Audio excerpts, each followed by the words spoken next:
Makukulong ako. Ayoko. Ayoko makulong, Daniel.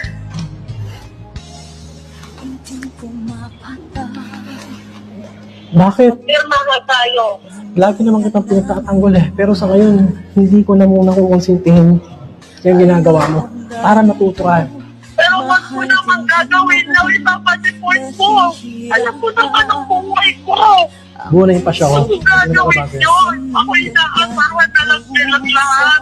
Pag pinasiport mo ako, hindi ako papayag sa kote na hindi mo sila susuportahan. Ano ba siya? Pag may nangyari ka sa kanila, hindi kita mapapatawad. May pinagsamahan din naman tayo. Totoo naman talaga. Sinusubukan lang kita kanina. Ako naman sana bigas mo. Pero hindi ko kaya. Mahal pa rin kita sa kuwet. At the end, say that. Hindi kita kaya. Kasira ang buhay. Kasi Hindi love mo kita na eh. kaya. Ha? Tama na. Okay na ako doon. Pero na lang tayo. Okay, ma'am. Ma'am, okay na lang po siya, ma'am. Okay na ako doon. Hindi na kita nakasuhan. Gusto ko narinig for the first time, magpakumbaba ka naman sa akin. Di ka sa akin. Okay na ako doon. Let go lang kita. Love kita eh. Isasave kita. Hindi kita hayang mapama. Yes, sorry. May respeto ko na, di ba? Hindi na kita ipabigit ko. Okay na ako doon. Settle na tayo. Pwede bang magkita tayo para magpirmahan ka lang tayo ng settlement? Okay na ako doon. Pwede ko na. Pero sana patuloyan mo ng wala yung hold sa nangyayari sa immigration sale. Ayoko ng ganun, sir. Sige, ma'am, I assure you, hindi po mangyari yung ma'am. Hindi mangyari yun. So, kailan po kayo babalik dito, ma'am? Hindi. Wala pa naman kayong kaso, ma'am. Uwi ako next month. Next month. Sige po. First week. First week next month. First week, uwi ako sa Pinas. Sige, ma'am. Hintayin po namin kayo rito. Pag-usapin namin kayo. Total si sir, medyo humupa na yung kanyang sama ng loob at galit.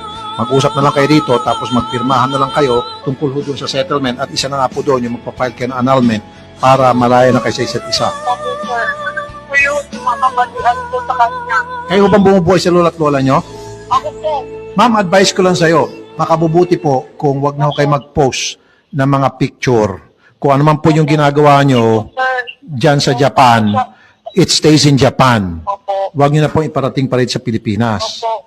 Okay. Opo, sir. Wag na ho rin kayo magpo-post ng mga kung ano mga salita na nakakasakit naman dito kay Mister. Siyempre, tao pa rin po to, hindi naman to robot. Sir, mga kaibigan niya po. Okay. Hindi request po sana ako. Yung mga kaibigan mo, wag na mag-post. Wala na, wala na. Okay. Sige. Kung ano man yung nagawa ko sa'yo, tensya ka na, ha? Oo. Pag-usapan na lang natin pag uwi ko. So, ano yung mangyayari sa atin, okay? Okay. Mag-ingat ka palagi. Okay. Magtali ka ng buhok. I love you. Mahal kita. Okay. Magtali ng buhok. Lagi ko siyang tinatali ng buhok. Lagi kong nalagay ng tawag ng likod niya. Uy, nilalagyan mo ng towel. Bakit mo ginagawa yun? Baby, ano yung sabi?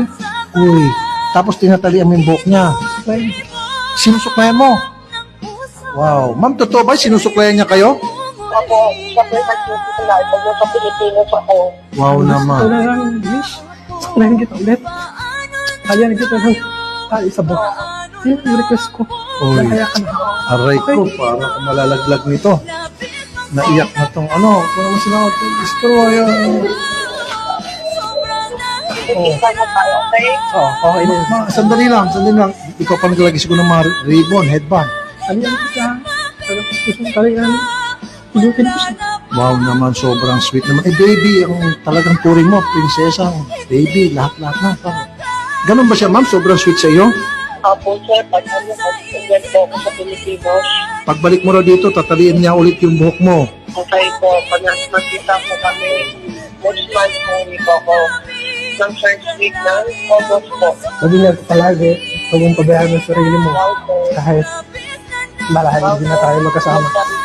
Ingatan mo pa rin yung sarili mo. Okay? Huwag ka mag-alala. Okay lang yan. Okay, ma'am.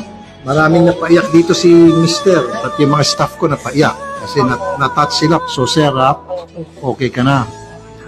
Maluwang na yung dibdib mo.